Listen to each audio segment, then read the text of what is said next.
नीतीश के मंत्री अशोक चौधरी पर लगा फर्जीवाड़ा का आरोप। आरजेडी ने इस्तीफे की उठाई मांग। दोस्तों नमस्कार, मैं हूं आपका दोस्त एसके चौधरी। आखिर मुख्यमंत्री श्री नीतीश कुमार के चहेते मंत्री अशोक चौधरी के ऊपर फर्जीवाड़ा का आरोप लग रहा है। दोस्तों इसको लेकर आरजेडी के प्रवक्ता, वही प्रवक्ता जो लगातार ही सुर्खियों में बने रहते हैं, उन्होंने उन्हें यानी अशोक चौधरी को मंत्री पद से इस्तीफा देने की मांग पत्र लिखकर राज्यपाल से गुहार लगाई है। दोस्तों इसके संबंध में आइए हम आपको बताते हैं कि आखिर अशोक चौधरी पर वो कौन सा मामला है जिसके कारण फर्जीवाड़ा का शंका गहराते जा रहा है और आरजेडी की ओर से आखिर मंत्री पद से इस्तीफा देने की मांग उठाई जा रही है। आइए इस पर विस्तार पूर्वक चर्चा करने से पहले मैं आपसे गुजारिश करूंगा, अगर आपने अभी तक हमारे इस चैनल शौर्या हिंद न्यूज़ को सब्सक्राइब नहीं किए होंगे तो कृपया अभी सब्सक्राइब कर लेंगे। दोस्तों आपको मालूम है कि आरजेडी प्रवक्ता, जो राष्ट्रीय प्रवक्ता है नवल किशोर यादव, लगातार ही सुर्खियों में बने रहते हैं, जहां पर उन्होंने आखिर संजय झा और देवेश चंद्र ठाकुर जो जदयू के बड़े लीडर है, उनके द्वारा सरकारी आवास पर अवैध कब्जा जमाए संबंधी खुलासा करके आखिर सुर्खियां बटोर ली गई थी। वहीं पर अब वही आरजेडी राष्ट्रीय प्रवक्ता नवल किशोर यादव ने आखिर अशोक चौधरी को लेकर एक बड़ा पोल खोल दिया है और पोल यूं ही नहीं, लिखित रूप में उन्होंने राज्यपाल को एक पत्र लिखकर निष्पक्ष रूप से जांच कराने की मांग कर डाली है। मामला जुड़ा हुआ है दोस्तों कि आखिर नीतीश कुमार के मंत्री अशोक चौधरी का असिस्टेंट प्रोफेसर में नियुक्ति हुई है, जिसको लेकर वो सुर्खियों में बने हुए हैं। लेकिन उनकी यह खबर और भी सुर्खियों में उस दिन बन गई जब शिक्षा मंत्री डॉक्टर सुनील कुमार ने 29 दिसंबर 2025 को प्रेस कॉन्फ्रेंस में एक बात कही।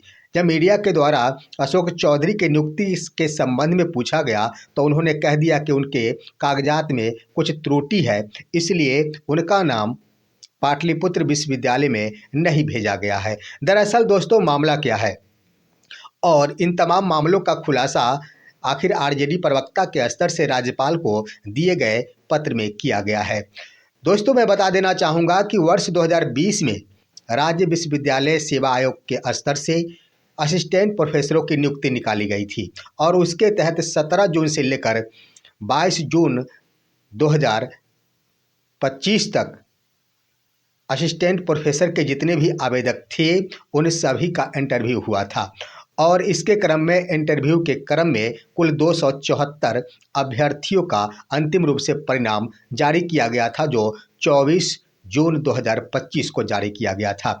लेकिन अब दोस्तों वही 274 व्यक्ति जो राजनीति विज्ञान से संबंधित थे, हम आपको बता देना चाहेंगे कि जितने भी असिस्टेंट प्रोफेसर की बहाली संबंधी नियुक्ति निकाली गई थी और उस नोटिफिकेशन में कुल 52 विषय के अंतर्गत बहाली होनी थी और उसके अंतर्गत राजनीति विज्ञान एक विषय था। राजनीति विज्ञान के अंतर्गत ही 274 कुल अभ्यर्थी थे जिन्हें सक्सेस करार दिया गया था और उन्हीं 274 लोगों में से 10वें नंबर पर नाम था अशोक चौधरी का, जो एससी कोटे के अंतर्गत 10वें नंबर पर थे।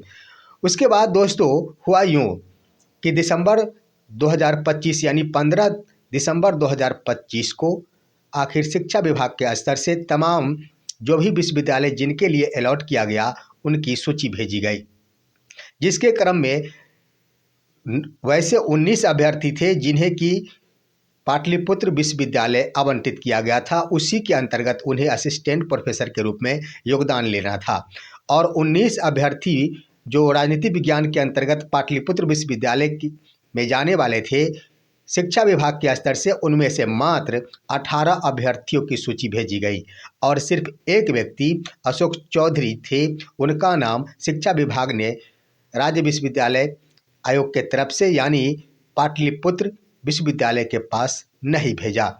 अब इसी को लेकर शिक्षा मंत्री की ओर से यह बयान दिया गया कि उनका नाम इसलिए नहीं भेजा गया है योगदान के लिए कि उनके कागजात में कुछ त्रुटि है, जिसको लेकर आखिर आरजेडी प्रवक्ता के स्तर से ये सवाल उठाया गया कि आखिर त्रुटि क्या है। तब उन्होंने कहा है कि सोशल मीडिया पर यह खबरें चल रही है कि अशोक चौधरी का जो डॉक्टरेट की उपाधि है यानी पीएचडी की जो डिग्री है वह अशोक कुमार के नाम से है, जबकि अन्य जो भी कागजात है वह अशोक चौधरी के नाम से है।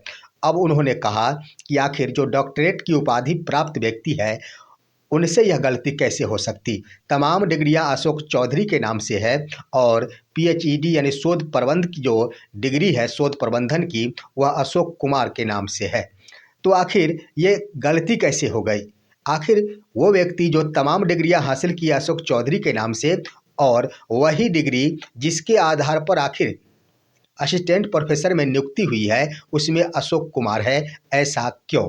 उसके बाद उनका कहना है कि राज्य विश्वविद्यालय सेवा आयोग के स्तर से जो इंटरव्यू लिया जाता है उससे पहले काउंसलिंग की प्रक्रिया होती है। यानी काउंसलिंग के क्रम में तमाम अभ्यर्थियों को बुलाया जाता है। जितने भी अभ्यर्थी होते हैं जिन्हें इंटरव्यू में बुलाया जाता है उन सभी के कागजातों की जांच की जाती है। जिनके भी प्रमाण पत्र सही मैच करता है, सही साबित होता है, उन्हें ही इंटरव्यू में बैठने की अनुमति दी जाती है। इसको लेकर आरजेडी प्रवक्ता का कहना है कि क्या राज्य विश्वविद्यालय सेवा आयोग की ओर से इनके कागजातों की जांच नहीं की गई। सवाल तो बड़ा उठा दिया दोस्तों उन्होंने कि क्या इनके कागजातों की जांच नहीं की गई, या फिर उन्होंने कहा कि अगर जांच की गई तो क्या अशोक चौधरी के कागजातों की जांच नहीं की गई।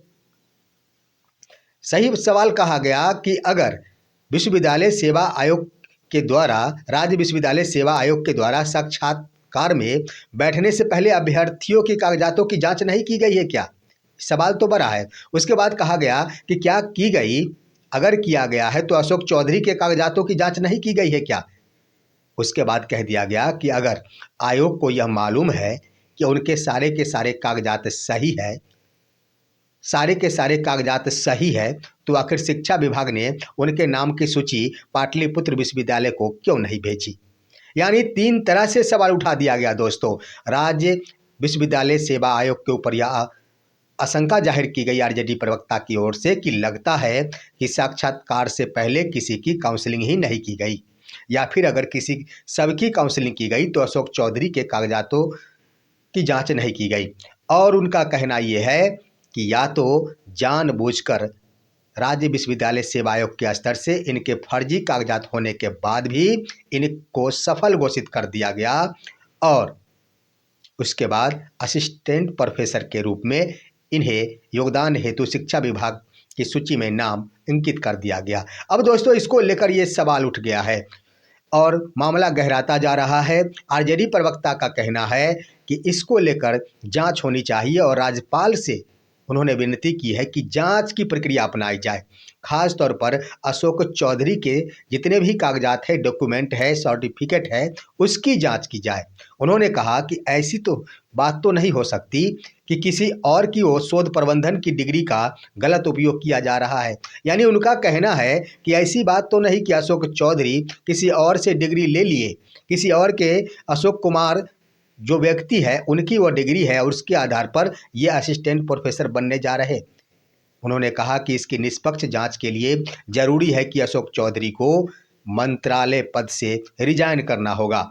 आरजेडी प्रवक्ता का कहना है कि मंत्री रहते निष्पक्ष जांच नहीं हो सकती, इसलिए सबसे पहले अशोक चौधरी मंत्री पद से इस्तीफा दे। देखना है क्या होता है, लेकिन मामला आखिर बड़ा उठ गया है। यहाँ पर अशोक चौधरी की ओर से अभी तक कुछ भी खुलासा नहीं किया गया। देखना है उनके स्तर से क्या बयान आता है। साथ ही साथ आप सभी का इस पर क्या कहना है, अपनी राय कमेंट के माध्यम से दीजिए। हमारे इस वीडियो को ज़्यादा से ज़्यादा लाइक और शेयर कीजिए और अब दीजिए अपने दोस्त को इजाज़त। हम फिर मिलेंगे आपसे अगले वीडियो में, तब तक के लिए नमस्कार।